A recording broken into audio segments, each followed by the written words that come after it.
Hello நண்பர்களே, இன்னைக்கு நம்ம தி uncanny counter டிராமாவோட season 2 second episode தான் பார்க்க போறோம். டிராமாவோட ஸ்டார்டிங்லயே ஒரு வழியா அந்த குட்டி பையனை அவங்க அம்மாவை காப்பாத்தி கூப்பிட்டு வந்திருப்பாங்க.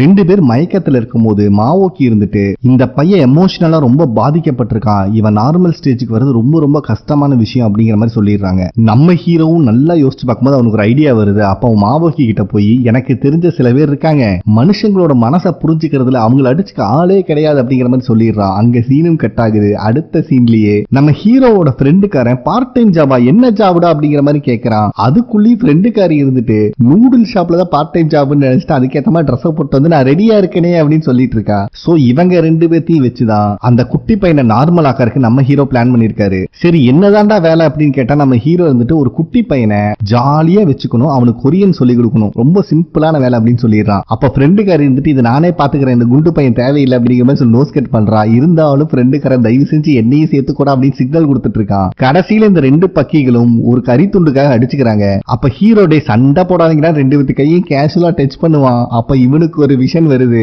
அதுல இவங்க ரெண்டு பேரும் கிஸ் பண்ணிருக்காங்க, லவ் பண்ணிட்டு இருக்காங்கன்னு தெரிய வருது. நம்ம ஹீரோக்கு தூக்கி வாரி போட்டுருது. ஏன்டா ரெண்டு பேரும் கிஸ் பண்ணிருக்கீங்களா, லவ் வேற பண்ணிட்டு இருக்கீங்களா அப்படின்னு கத்துன்னு கத்துறான். இவங்களுக்கு என்ன பேசுறதே தெரியல. அட எங்களை பேச விடுடா அப்படின்னு அந்த ஃப்ரெண்டுக்காரி கெஞ்சிக்கிட்டு இருக்கா. பட் நம்ம ஹீரோ வந்துட்டு உங்களுக்கு வேலையெல்லாம் கிடையாது போங்கடா அப்படின்னு சொல்லிடுறான். அதுக்கு அடுத்த சீன்லயே போலீஸ் ஸ்டேஷன்ல தான் காட்டுறாங்க. நம்ம ஆளுக கிட்ட அடி வாங்கின அத்தனை பேர் அங்கதான் இருக்கானுங்க. ஆனா அவனுக்கு எந்த மெமரியும் ஞாபகத்துக்கு இல்ல பாவம். இதை எல்லாத்தையும் பார்த்துட்டு இருக்கிற போலீஸ் சீஃப்க்கு செம காண்டாகுது. டேய் என்னடா சொல்ல வரீங்க, எல்லாத்துக்கும் கடன் கொடுத்துட்டு கடன் வாங்கறதுக்கு பதிலா ஆர்கன்ஸ் திருடுற கும்பல் தன்னைத்தானே அடிச்சுக்கிட்டானுங்க. அந்த இடத்துக்கு மோடாக்க எதிர்ச்சியா டாய்லெட் போயிருக்கான் அப்படின்னு சொன்னா ஜூனியர் டிடெக்டிவ் ஆமான்னு சொல்லிடுறான். அது எப்படா எப்ப பார்த்தாலும் டாய்லெட் போகும்போதே இவன் கேஸ புடிச்சிட்டு வரா அப்படின்னு சொல்லி டோப்பாவை கழட்டோன்னு ஜூனியர் டிடெக்டிவ்க்கே சிரிப்பு வந்துருது பாவம். போலீஸ் சீஃப்க்கு என்ன பண்றதுன்னு தெரியல, சொட்ட மண்டையில கொட்டிக்கிட்டே உட்கார்ந்துட்டு இருக்காரு. அடுத்த சீன்லயே ரெஸ்டாரண்ட்ல நம்ம ஆளுங்க கருவாடை கிளீன் பண்ணிட்டு இருக்கானுங்க. அப்ப நம்ம மோடாக்கு வாயை வச்சுட்டு சும்மா இல்லாம ஏன்டா நான் இருக்கும் போது இதெல்லாம் கையில பண்ணலாமா, ஒரு குழந்தைய கொல்ல பார்த்த கத்தியவே டச் பண்ணாம நிறுத்தினவன்டா நானு, வெயிட் பண்ணுங்க என் பவரை யூஸ் பண்ணி கருவாடை நானே கிளீன் பண்ணி தரேன் அப்படின்னு சொல்லிட்டு என்னென்னமோ முக்கிய ட்ரை பண்றாரு. கடைசியில அவரோட ஆசைக்காக ஒரே ஒரு கருவாடு மட்டும் லைட்டா அசையுது. இவங்க எல்லாத்துக்கும் சிரிப்பு வந்துருது. இருந்தாலும் மோடா குட்டு கொடுக்கற மாதிரி இல்ல. டே தம்பி எதா இருந்தாலும் அந்த டேபிள்ல போய் பண்ணீங்க, டிஸ்டர்ப் பண்ணாத அப்படின்னு சொல்லிட்டு மோடாக்க துரத்தி விட்டுறாங்க. அப்பவுமே விடாமுயற்சியை விஸ்வரூபம் வெற்றின் மோடாக்கும் முயற்சி பண்றான். பட் ஒன்னும் முடியல பாவம். அதுக்கு அடுத்த சீன்லயே நம்மளுக்கு ஒரு புது கேரக்டர் காட்டுறாங்க. பைபிள்ல ஒரு மாட்டு பண்ணையில தான் இருக்கான். இவன் வேலையை மாடை சுத்தமா வச்சுக்கணும், மாட்டு சாணத்தை கிளீன் பண்ணணும். ஆனா அந்த வேலையும் ரொம்ப சந்தோஷமா பண்ணிட்டு இருக்கான். நெக்ஸ்ட் சீன்லயே இவன் ஒரு லேடியை தான் மீட் பண்றதுக்காக வந்திருக்கான், ஏதோ டேட்டிங் ஆப் மூலியமா. பாவம் வந்ததுல இருந்து அந்த லேடி கிட்ட மாட்டு சாணத்தை பத்தியே பேசிட்டு இருக்கான். அதுல இருந்து மெடிசன் எடுக்கிறாங்க. இப்பெல்லாம் வீடே கட்ட ஆரம்பிச்சுட்டாங்க. கண்ணா பின்னான்னு பேசுறான். பாவம் அந்த லேடியே ஓடி போயிருது அங்க இருந்து. அப்ப நம்ம மோடாக்கு கார் டிரைவ் பண்ணிட்டு அந்த பக்கமா தான் வந்துட்டு இருக்காரு. அப்ப இவங்கிட்ட இருந்து எஸ்கேப் ஆன பொண்ணு அங்கதான் வந்துட்டு இருக்கா. பின்னாடி இவனும் ஃபாலோ பண்ணிட்டு வரா. இவன் பேர் பாங். சோ ஒரு கட்டத்துல அந்த பொண்ணு ஒரு ட்ரக் அடிக்கிற மாதிரி வந்துருது. அப்ப இந்த பாங் அவன் உயிரை பத்தி யோசிக்காம அந்த பொண்ணை தள்ளி விட்டுறான். பட் இந்த ட்ரக் இவனை அடிச்சு தூக்கிடுது. இந்த எல்லா விஷயத்தையும் பார்த்த மோடாக்கு செம ஷாக் ஆகுது. அதுக்கப்புறம் இந்த பாங்க ஹாஸ்பிட்டலே அட்மிட் பண்ணிடுறாங்க. ரொம்ப சீரியஸ் கண்டிஷன்ல தான் இருக்கான். அப்பதான் நம்ம மோடாக்கு ஒரு விஷயத்தை யோசிச்சு பாக்குறான். இவனோட உயிரை பத்தியும் கூட யோசிக்காம இன்னொருத்தரை காப்பாத்துறதுக்காக தான் உயிரை பணைய வச்சிருக்கான் பத்தியா, இவன் தாண்டா கவுண்டர் டீமுக்கு சரியான ஆளு அப்படின்னு மோடாக்கு ஒரு முடிவு எடுக்கிறான். அதுக்கப்புறம் பாங் ட்ரீம்ல தான் கண்ணை முழிக்கிறான். அவனுடைய ஃபேவரட்டான பசுதான் வந்து நக்கி நக்கி எழுப்பிடுது. கண்ணை முழிச்சு பார்த்தா இவனுக்கு எங்க இருக்கோன்னே புரியல. அப்போ கரெக்டா நம்ம வீகன் என்ட்ரி கொடுக்குறாங்க. அப்ப இவங்க பாங்கோட பேர் சொன்னோன்னே அவனுக்கு செம ஷாக் ஆகுது. வீகன் இருந்துட்டு நீ இருக்கிற இடத்தோட பேர் தான் யாங் அப்படின்னு சொல்றாங்க. இடமே மாறுது. அது மட்டும் இல்லாம நீ இப்ப கோமால இருக்க அப்படிங்கிற மாதிரி சொல்றாங்க. அப்பதான் பாங்குக்கு நடந்த ஆக்சிடென்ட் ஞாபகத்துக்கு வருது. வீகன் இருந்துட்டு இன்னொருத்தரோட உயிரை காப்பாத்துறதுக்காக நீ உன் லைஃபையே சாக்ரிஃபைஸ் பண்ணிருக்க அப்படிங்கிற மாதிரி சொல்றாங்க. இதை கேட்கும் போது அவனுக்கு செம ஷாக் ஆகுது. என்ன தாயி சொல்ற, என் வாழ்க்கை ஃபுல்லா மாட்டு சாணத்தை மட்டும் தான் அள்ளி இருக்கேன், என் வாழ்க்கையில கேர்ள் ஃபிரெண்டு கூட கிடைச்சது இல்லை அப்படின்னு புலம்புன்னு புலம்பிட்டு இருக்கான். அதை பத்தி நீ கவலைப்பட வேண்டாம், நீ கவுண்டர் டீம்ல ஜாயின் பண்றேன்னு சொல்லி சைன் பண்ணீங்கன்னா உன்னை கோமா ஸ்டேஜ்ல இருந்து எழுப்பிடுவோம் அப்படின்னு சொல்றாங்க. பட் நம்ம பாங்குக்கு கவுண்டர்னாலே என்னன்னு தெரியல. சோ அதை எக்ஸ்பிளைன் பண்றதுக்காக ஒரு டோர் ஓபன் பண்றாங்க. இவனுக்கு செம ஆச்சரியமா இருக்கு. என்னடா ஏதாவது மேஜிக்கல் வேர்ல்ட்ல வந்து மாட்டிக்கிட்டமா அப்படிங்கிற மாதிரி யோசிச்சுட்டு இருக்கான். சோ வீகன் சொன்னதுக்கு அப்புறம் தான் இவனுக்கு புரியுது. ஆனா இருந்தாலும் ஈவில் ஸ்பிரிட் எல்லாம் என்னால எப்படிங்க பிடிக்க முடியும், என்னால உருப்படியா ஓட கூட முடியாது, எனக்கு தெரிஞ்சதெல்லாம் அந்த மாட்டு கொட்டாயும் மாட்டு சாணமும் மட்டும்தான், திருப்பி அதையே பேசிட்டு இருக்கான். அப்போ வீகன் இருந்துட்டு கவுண்டர் டீம்ல இருக்கிறதும் அவ்வளவு சாதாரண விஷயம் இல்லப்பா, ஈவில் ஸ்பிரிட்டை பிடிக்க போகும்போது உனக்கு நிறைய காயம் படுறக்கும் சான்ஸ் இருக்கு, ஏன் உயிரே போடுறதுக்கு கூட சான்சஸ் இருக்கு. சோ இந்த டீம்ல இருக்கணும்னா ரொம்ப ரொம்ப ஸ்ட்ராங்கா இருக்கணும். எல்லாத்தை விட முக்கியமான விஷயம், நார்மல் ஹியூமன்ஸை நம்ம ஈவில் ஸ்பிரிட் கிட்ட இருந்து காப்பாத்துறோம். அதனால நார்மல் ஹியூமன்ஸோட லைஃப் மேல நம்மளுக்கு அக்கறை இருக்கணும். அதனாலதான் உன்னை நாங்க செலக்ட் பண்ணிருக்கோம் அப்படின்னு சொல்றாங்க. இவன் வேற ரொம்ப கன்ஃபியூஷன்ல இருக்கான். அப்ப வீக்கெண்ட் இருந்துட்டு, தம்பி நீ உடனே முடிவு சொல்லணும்னு அவசியம் இல்ல, பொறுமையா யோசிச்சு சொன்னா போதும் அப்படின்னு சொல்லிட்டு இருக்கும் போது இந்த பாங்கு வாயை வச்சுட்டு சும்மா இல்லாம, நான் கவுண்டர் ஆயிட்டேன்னா என் வேலை முடிஞ்சதுக்கு அப்புறம் வீட்டுக்கு போலாமா டெய்லி அப்படின்னு கேட்கறான். வீக்கெண்டுக்கே செம ஷாக் ஆகுது. ஐயோ தப்பா நினைக்காதீங்க, என்னுடைய ஃபேவரட் கவு ஒண்ணு இருக்கு, நான் ஊட்டி விட்டாதான் சாப்பிடுவான், அதனாலதான் கேட்டேன். அது மட்டும் இல்லாம எங்க அப்பா தனியா இருப்பாரு. சரி ஒன்னும் பிரச்சனை இல்ல, எனக்கு அந்த 4 முக்கியமான இன்சூரன்ஸ் கொடுத்துருவீங்களா அப்படின்னு கேட்கும்போது வீக்கனுக்கே மூஞ்சி மாறி இருது. யாரா இவன் அப்படிங்கிற மாதிரி யோசிச்சுட்டு இருக்காங்க. நெக்ஸ்ட் சீன்லயே கோர்ட்ல தான் காட்டுறாங்க. ஆல்ரெடி ஹவுசிங் ஸ்கேல் ஸ்கேம்ல ஒரு சிஇஓ சூசைட் அட்டெம்ப்ட் பண்ணிருப்பாரு. அவனோட பார்ட்னர் தான் இருக்கான். இவனோட பேர் சியோங். அந்த கேஸ் தான் ஹியரிங்க்கு வந்திருக்கு. நம்ம ஃபயர் ஃபைட்டரோட வைஃப் மிஸ் லீயும் அங்கதான் இருக்காங்க. சோ ஜட்ஜ் இருந்துட்டு இவனுக்கு 2 வருஷம் ஜெயில் தண்டனை கொடுக்கறாரு. அது மட்டும் இல்லாம எல்லாத்துக்கும் அமௌண்ட் திருப்பி கொடுக்கறதுக்கு 3 வருஷம் டைமும் கொடுக்கறாங்க. இத கேட்கிற பப்ளிக் எல்லாம் செம பேனிக் ஆயிடுறாங்க. இதெல்லாம் நியாயமே கிடையாது அப்படின்னு புலம்பிட்டு இருக்காங்க. சியோங் அங்க இருக்கிற மக்களை ஏமாத்திட்டு பாடி கார்டு கூட வந்து லிப்ட்ல ஏறிடுறான். திடீர்னு லிப்ட்ல இருக்கிற கேமரா கட் ஆகுது. கீழே போயிட்டு இருந்த லிப்ட் ஆட்டோமேட்டிக்கா மேல போக ஆரம்பிக்குது. இவனுக்கு என்ன நடக்குதுன்னே புரியல. டோர் ஓபன் பண்ணும்போது தான் தெரியுது நம்ம வேங்கும் அவங்க கூட இருக்கிற 2 பேரும் அங்கதான் இருக்காங்க. இத பார்த்த உடனே சியோங்க்கு செம ஷாக் ஆகுது. இந்த பூரா மூஞ்சிக்காரன் இருக்கிற பாடிகள்ல அசால்ட்டா அடிச்சு போட்டுறான். இத பார்க்கும் போதே சியோங்க்கு செம டர் ஆகுது. ஐயா நான் உங்களை நிறைய இடத்துல தேடினேன், பட் நீங்க தான் காணாம போயிட்டீங்க அப்படின்னு சொல்லி சமாளிச்சிட்டு இருக்கான். நம்ம வேங் இருந்துட்டு எனக்கு வர வேண்டிய பணம் எங்க அப்படின்னு கேட்டு அவனை மிரட்டிட்டு இருக்கான். அதுக்கப்புறம் வேங் அவனோட பவரை யூஸ் பண்ணி சியோங்க கொல்லலாம் ட்ரை பண்ணும் போது லிஃப்ட் டோர் ஓபன் ஆகுது. வெளியே மிஸ் லீயும் நின்னுட்டு இருக்காங்க. அவங்களுக்கு என்ன நடந்துட்டு இருக்குன்னே புரியல. அதுக்குள்ளேயும் வெள்ளம் மண்டச்சு லீய லிஃப்ட்டுக்குள்ள இழுத்து டோரை லாக் பண்ணிடுறாங்க. சீனும் கட் ஆகுது. அதே நேரத்தில் நமக்கு ஃபயர் ஃபைட்டர் சியோக்கு தான் காட்டுறாங்க. இந்த ஸ்கேம்ல ஏமாந்தவங்க எல்லாம் இந்த தீர்ப்புக்கு எதிராக போராடிட்டு இருக்காங்க. அப்ப ஒருத்தன் தீ குளிக்க பாக்குறான். நம்ம சியோல வந்து எவ்வளவோ பேசி அவனை கண்ட்ரோல் பண்ண ட்ரை பண்ணுவான். டே நானும் தாண்டா இந்த ஸ்கேம்ல ஏமாந்திருக்கேன், இதுக்கு இது முடிவில்லடா அப்படின்னு சொல்றக்குள்ளேயுமே அவன் மேலேயே பெட்ரோல் ஊத்தி எரிச்சுக்கிறான். பட் கஷ்டப்பட்டு போராடி நம்ம சியோக்கு அவனை காப்பாத்திடுறாரு. அதுக்கப்புறம் சியோ கூட இருக்கிற ஃபயர் ஃபைட்டர் உன்னோட ஒய்ஃப் ஹாஸ்பிட்டல் இருக்காங்கன்னு சொல்றாரு. இவனும் அறக்க பறக்க ஹாஸ்பிட்டலுக்கு வரான். அப்பதான் என்ன நடந்துச்சுன்னு காட்டுறாங்க. லிப்ட்ல 2 பேரும், அதாவது சியோங்கும் மிஸ் லீயும் அன்கான்சியஸ்ல இருந்திருக்காங்க. மோட்டிவ் என்னன்னு தெரியல. பட் சியோங் வந்து அவனை குத்தி சூசைட் அட்டெம்ப்ட் பண்ண ட்ரை பண்ணிருக்கான். உன்னோட ஒய்ஃபுக்கு என்னாச்சு எங்கன்னா கண்டுபிடிக்க முடியல. பட் ஒரே நல்ல விஷயம், ஒய்ஃப் சேஃபா இருக்காங்க அப்படின்னு சொல்லிடுற. பட் குழந்தைய காப்பாற்ற முடியல. இவன் ஒய்ஃபை பார்த்துட்டே இருக்கும் போது அவங்களுடைய பல்ஸ் கம்மியாக ஆரம்பிக்குது. சோ டாக்டர் வந்து எவ்வளவோ போராடிட்டு இருக்காங்க அவங்களை காப்பாத்துறதுக்கு. இவனும் வெளியே நின்று கத்தி கதறிட்டு இருக்கான். நம்ம ஹீரோயினும் அங்க வந்துடுறாங்க. பட் அன்பார்ச்சுனேட்டா மிஸ் லீ இறந்துடுறாங்க. அடுத்த சீன்லயே அவங்களுக்கு ஃபியூனரல் தான் நடந்துட்டு இருக்கு. பாவம் நம்ம ஹீரோனாலேயே ஏத்துக்க முடியல. ஏன்னா சியோக்கு அவங்க ஒய்ஃப் மேல அவ்வளவு பாசமா இருந்திருப்பாரு. ஒரே நாள் அவரோட லைஃப் டோட்டலா மாறிடுச்சு. சோ இறுதி அஞ்சலி செலுத்துறதுக்காக நம்ம சியோ கூட ஒர்க் பண்ற மத்த ஃபயர் ஃபைட்டர்ஸ் வந்திருக்காங்க. அப்போ சியோக்கு இருந்துட்டு கடைசியா நான் காப்பாத்தனேன், அவன் எப்படி இருக்கான் அப்படிங்கிற மாதிரி கேட்கிறாரு. அவன் இப்ப சேஃப் ஆயிட்டா, ரொம்ப நல்லா இருக்கான் அப்படின்னு சொல்லும் போது நம்ம சியோக்கு காண்டாகுது. சாகணும்னு நினைச்சவன் உயிரோடு இருக்கான், உயிரோட இருந்து வாழணும்னு நினைச்சவன் இறந்து போயிட்டா, அதுவும் அவ குழந்தையோட அப்படின்னு சொல்லி ரொம்ப ஃபீல் பண்றாரு. அதுக்கப்புறம் நம்ம ஹீரோ வீகன் கிட்ட அதை பத்தி கேட்கிறாரு. பட் வீகன் எதுவும் சொல்ற மாதிரி இல்ல. ஏன்னா ஈவில் ஸ்பிரிட் இல்லாத மத்த விஷயத்தை இவங்க ஷேர் பண்ணிக்க கூடாது. பட் நீங்க எதை நினைச்சும் கவலைப்படாத, என்னைக்காவது ஒரு நாள் 2 பேரும் ஆஃப்டர் லைஃப்ல ஒண்ணு சேருவாங்க அப்படின்னு சொல்லி நம்ம ஹீரோவை சமாதானப்படுத்துறாங்க வீகன். அதுக்கப்புறம் வேங்கும் அவங்க கூட இருக்கிறவங்களும் அங்க இருக்கிற ஒரு ஹோட்டல்ல தான் ஸ்டே பண்ணிருக்காங்க. இந்த லட்சணத்துக்கு காஸ்ட்லியான சரக்கு வேற ஆர்டர் பண்ணிருக்காங்க. அப்ப அங்க வர room service lady, sir payment எப்படி பண்றீங்க, செக்கா கார்டா அப்படின்னு கேட்ட பாவத்துக்கு இந்த வெள்ளம் வந்துச்சு அவளோட பவரை யூஸ் பண்ணி வாங்கினதுக்கெல்லாம் நீயே பே பண்ணிரு, நாங்க இங்க தங்கவே இல்ல, சரியா உன் மெமரில இருந்து எல்லாத்தையும் ரேஸ் பண்ணிருன்னு சொல்லி அவ மண்டை கழுவி விட்டுறா. அதே நேரத்துல ரூம்ல இருந்து வெளியே பாக்குற இவங்களுக்கு அங்க இருக்கிற டெரிட்டரி தான் கண்ணுக்கு தெரியுது. ஏன்னா ஆல்ரெடி இவங்க கவுண்டர்ஸோட சோலை அப்சர்வ் பண்ணிருப்பாங்க. அதனால இவங்க கண்ணுக்கு டெரிட்டரி தெரியுது. பட் இதனால என்ன யூஸ் உங்களுக்கு தெரியல. இதுக்கு முன்னாடி சைனால நம்ம வேங் அவன் பவரை யூஸ் பண்ணிட்டுமா ஸ்விம்மிங் பூல் மேல, அங்கேயும் இதே மாதிரி டெரிட்டரி தான் ஓபன் ஆயிருக்கும். சோ அதே மாதிரி இங்கேயும் சம்பவம் இருக்கு அப்படிங்கிறது உங்களுக்கு தெரியுது. இப்ப நம்மளுக்கு ஆஃப்டர் லைஃப்ல இருக்கிற ஜாங்க தான் காட்டுறாங்க. பயபுல புலம்பு தள்ளிட்டு இருக்காரு. நான் எப்பரா மாட்டு சாணி அல்ற கூட பார்ட்னர் ஆகிறது அப்படின்னு. வேற யாரு இல்ல, நம்ம பாங்க பத்தி தான் பேசிட்டு இருக்காரு. ஏன்னா நம்ம பாங்க இவரு கூட தான் ஆஃப்டர் லைஃப்ல கனெக்ட் ஆக போறான். ஆனா இதுல இவருக்கு துளி கூட விருப்பம் இல்ல.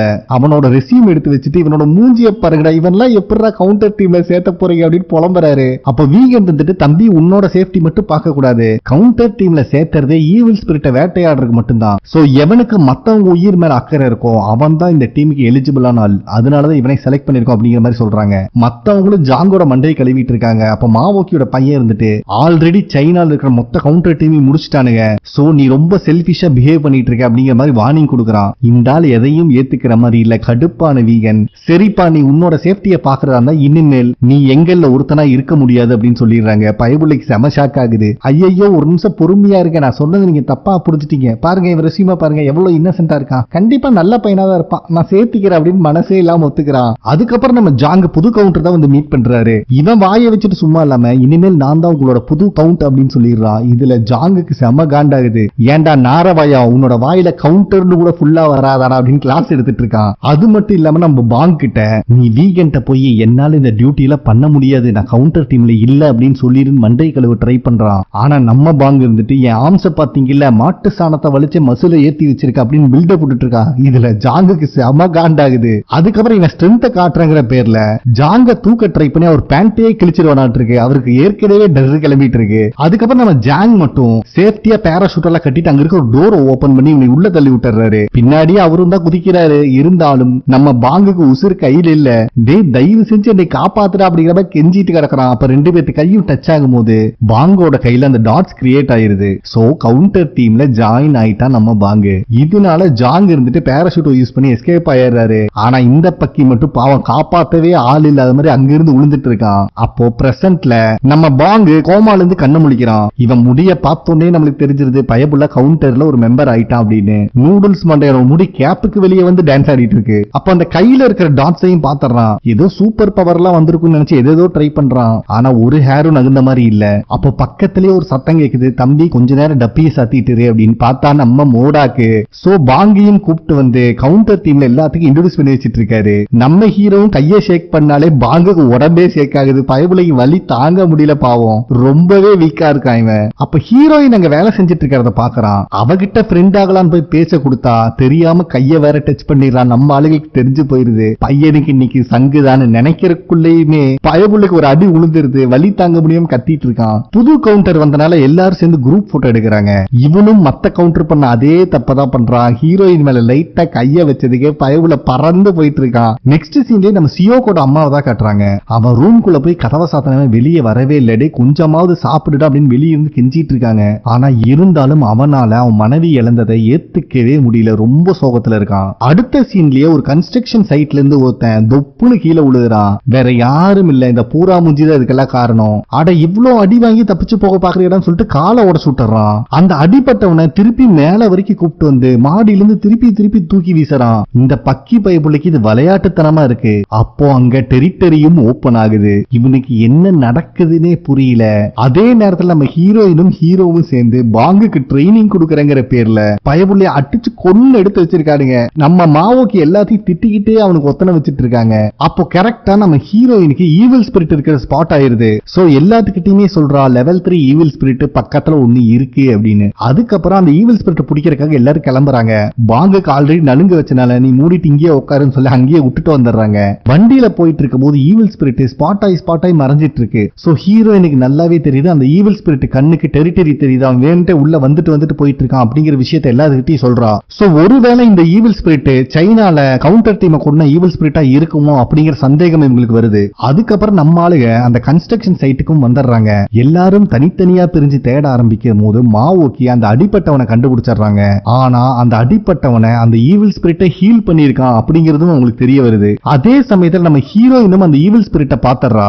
இவங்க ரெண்டு பேத்துக்கும் சண்டை ஸ்டார்ட் ஆகுது. அப்ப ஹீரோயின் இந்த ஈவில் ஸ்பிரிட்டை டச் பண்ணும் போதே இவன் சைனால என்கவுண்டர் டீம்ல இருக்கிற ஆளை கொண்டிருக்கான் அப்படிங்கிறது ஹீரோயின் தெரிய வருது. இத கேட்டா எச்சா ஹீரோயினை வெறுப்பேத்துறான். ரெண்டு பேத்துக்கு வெறித்தனமா சண்டை முட்டிக்குது. ஒரு கட்டத்துல ஹீரோயினை அடிச்சு தெறிக்க விட்டுறான். ஹீரோயினோட கதையை முடிக்கலாம் ஜம்ப் பண்ணி வரும்போது எங்கேயோ இருந்து ஃபுல் ஃபோர்ஸ்ல ஒரு டயர் வந்து அவனை அடிச்சு தூக்குது. வேற யாரும் இல்ல, நம்ம டீமோட ஹல்க்கு, நம்மளுடைய செல்லக்குட்டி மோடாக்குதான். அந்த ஈவில் ஸ்பிரிட்டும் மோடாக்கு அடிக்கலான்னு வந்தா ரெண்டு பேரும் நேருக்கு நேரா பஞ்ச் விட்டுக்கிறானுங்க. பயவுள்ள நம்ம மோடாக்கு அளவுக்கு ஸ்ட்ராங் இல்லையாட்டு இருக்கு. விட்ட பஞ்சில ஈவில் ஸ்பிரிட்டோட கையே உடைஞ்சிருது. கத்தி கதறிட்டு இருக்கான். ஆனாலும் உடனே உடைஞ்ச கையை அவனே ரெடி பண்ணிக்கிறான். இந்த சமயத்துல நம்ம ஹீரோயின் இருந்துட்டு சைனால கவுண்டர் டீமை கொன்னதுல இவனும் ஒருத்தன் அப்படிங்கிற விஷயத்த மோடா கிட்ட சொல்லிடுறா. நம்ம மோடாக்கு எச்சா காண்டாகுது. ஆனா இந்த டைம் ஈவில் ஸ்பிரிட் மோடாக்கின் ஹீரோயின் போட்டு பிரின்னு பிரிச்சு எடுத்துறான். ஒரு கட்டத்துல மோடாக்கு அடிக்கலான்னு வரும்போது பயபுல ஃப்ரீஸ் ஆகி நின்னு தெரிச்சு போறான். வேற யாரும் இல்ல, நம்ம ஹீரோ தான் சைக்கோகினிசிஸ் மெத்தடை யூஸ் பண்ணி அடிச்சு தூக்கி வீசிட்டான். அதுக்கப்புறம் நம்ம ஹீரோ இவனைய டச் பண்ணாமையே கொஞ்சம் கொஞ்சமா நார கிழிக்கிறான். நம்ம சும்மா பேச்சுக்கு தான் பூரா மூஞ்சின்னு சொன்னோம். ஹீரோ கை காலெல்லாம் வளைச்சு மொத்தமாவே பூரானாகி வச்சுட்டான் இவனைய.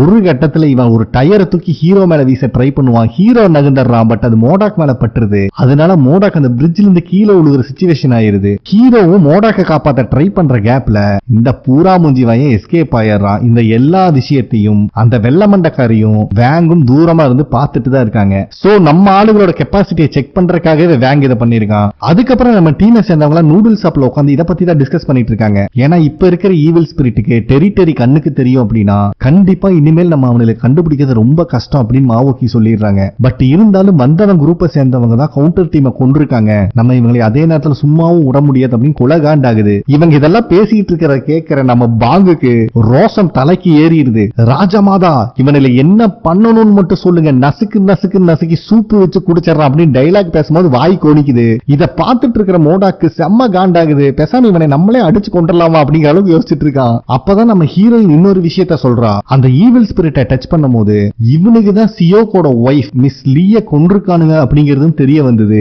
ஏன்னா சியோக்கோட ஒய்ஃப் லீ இருந்துட்டு என்னை தயவு செஞ்சு உயிரோடு விடுங்க அப்படின்னு இவங்க கிட்ட கெஞ்சி இருக்கா. இந்த விஷயத்தை எல்லாம் கேள்விப்பட்டு செம்ம காண்டாகிறானுங்க. அதனால இதை கன்ஃபார்ம் பண்ணிக்கிறதுக்காக ஹாஸ்பிட்டல்ல இருக்கிற சியோங்க பார்க்க வராங்க. ஏன்னா லிப்ட்ல இருந்ததுலயே மிச்சம் இருக்கிறது ஒருத்தன் தான். சோ இவனோட மெமரியை நம்ம ஹீரோயின் ரீட் பண்ணும்போது தான் நம்ம வேங்கும் அவன் கூட இருக்கிற 2 பேர் சேர்ந்து தான் சைக்கோகினிசிஸ் மெத்தடை யூஸ் பண்ணி வேங் கையால கத்தியை கொடுத்து மிஸ் லீய கொடூரமா கொண்டிருக்காங்க அப்படின்னு தெரிய வருது. அதுக்கப்புறம் நம்ம ஹீரோயின் பார்த்த விஷயத்தை அவங்க டீம் கிட்ட எக்ஸ்பிளைன் பண்ணிட்டு இருக்கா. இந்த டீமோட லீடர் பேரு வேங்கு. அவங்கிட்ட சைக்கோகினிசிஸ் பவர் இருக்கு. இதுக்கு முன்னாடி நம்ம கிட்ட ஒரு சண்டை போட்டான் பாத்தீங்களா, அவங்கிட்ட ஹீலிங் பவர் இருக்கு. இது இல்லாம ஒரு லேடி இருக்கா, அவனால மெமரி எல்லாம் கண்ட்ரோல் பண்ண முடியுது அப்படின்னு எக்ஸ்பிளைன் பண்ணிட்டு இருக்கா. சோ இதுக்கு மேல இவங்களை விட்டு வைக்க கூடாது. அது மட்டும் இல்லாம ஆஃப்டர் லைஃப்ல சொல்லி கவுண்டர் டீம்ல இருக்கிற அத்தனை மெம்பர்ஸ் அலர்ட் பண்ண சொல்லணும் அப்படின்னு மாவோக்கி சொல்லிடுறாங்க. ஏன்னா இவனுக்கு நார்மல் ஈவில் ஸ்பிரிட் மட்டும் இல்ல, நம்ம கிட்ட இருக்கிற அதே பவர் அவனுக்கிட்டையும் இருக்கு. சோ நம்ம எந்த அளவுக்கு அவனுக்கு கண்டுபிடிக்க முடியுமோ அதே அளவுக்கு அவனுனாலையும் நம்மளை கண்டுபிடிக்க முடியும். இருந்தாலும் மோடாக்கு இவனுக்கு சீக்கிரம் பாடகட்டி ஆகணும் அப்படிங்கிறது தெளிவா இருக்கான். அதே நேரத்தில் நமக்கு வேங்க தான் காட்டுறாங்க. எப்படிதான் இவனை கண்டுபிடிச்சாங்க அப்படின்னு கேட்டுட்டு இருக்கான். ஆனா இவன் கைவிலியில கதறுன்னு கதறிட்டு இருக்கான். பட் வேங்குக்கே தெரிய வருது ஒரு லைட் மாதிரி ஒண்ணு வந்துச்சு, அதனாலதான் அவனுக்கு அங்க வந்திருக்கானுங்க. சோ அவனுங்களாம் நம்மளாம் பாத்தரலாம் அப்படின்னு கொடூரமா பேசிட்டு இருக்கான். அதுக்கப்புறம் நம்ம ஹீரோயின் வேங்க பத்தி சொல்ல சொல்ல நம்ம ஹீரோ டிராயிங் பண்ணிட்டு இருக்கான் அவனை ஐடென்டிஃபை பண்றதுக்காக. அப்ப கரெக்டா நம்ம ஹீரோட ஃப்ரெண்ட்ஸ் 2 பேருமே அங்க வந்துடுறாங்க. ஏன்னா ஹீரோ ஆல்ரெடி உங்களுக்கு பார்ட் டைம் வேலை இருக்குன்னு சொல்லிருப்பான்ல, அது வேற ஒண்ணு இல்ல, அந்த குட்டி பையன் இருக்கான் பாத்தீங்களா, அவன்கிட்ட சந்தோஷமா பழகி அவன் சோகத்துல இருந்து அவனை வெளியே கொண்டு வரணும். எல்லாரும் அதுக்கு தான் ட்ரை பண்ணிட்டு இருக்காங்க. அதே நேரத்துல அந்த கிண்டர் கார்டன் ஸ்டூடெண்ட்ஸும் அங்க வராங்க. எல்லாம் ஹீரோட பிளான் தான். ஆனா இவங்க எல்லாம் எதிர்பார்க்காத ஒரு விஷயம் என்னன்னா அந்த நூடுல் ஷாப்புக்கு தான் வேங்கும் வந்துட்டு இருக்கான். உள்ள வந்தவை எப்பவும் போல காயினை சுண்டி காத்துலயே சுத்த வச்சிட்டு இருக்கான். நம்ம ஹீரோக்கு பார்த்த உடனே தெரிஞ்சிருது, அட நாயே நீயாடா அப்படிங்கிற மாதிரி ஆச்சரியமா பார்த்துட்டு இருக்கான். வேங்கும் நம்ம ஹீரோவை நக்கலா பார்த்துட்டு இருக்கான். இந்த இடத்துல இந்த எபிசோடும் கம்ப்ளீட் ஆகுது. ஓகே ஃப்ரெண்ட்ஸ், கண்டிப்பா உங்களுக்கு பிடிச்சிருக்கும் நம்புறேன். ப்ளீஸ் லைக் பண்ணுங்க, சப்ஸ்கிரைப் பண்ணுங்க, கமெண்ட் பண்ணுங்க. நெக்ஸ்ட் எபிசோட்ல மீட் பண்ணலாம். நன்றி.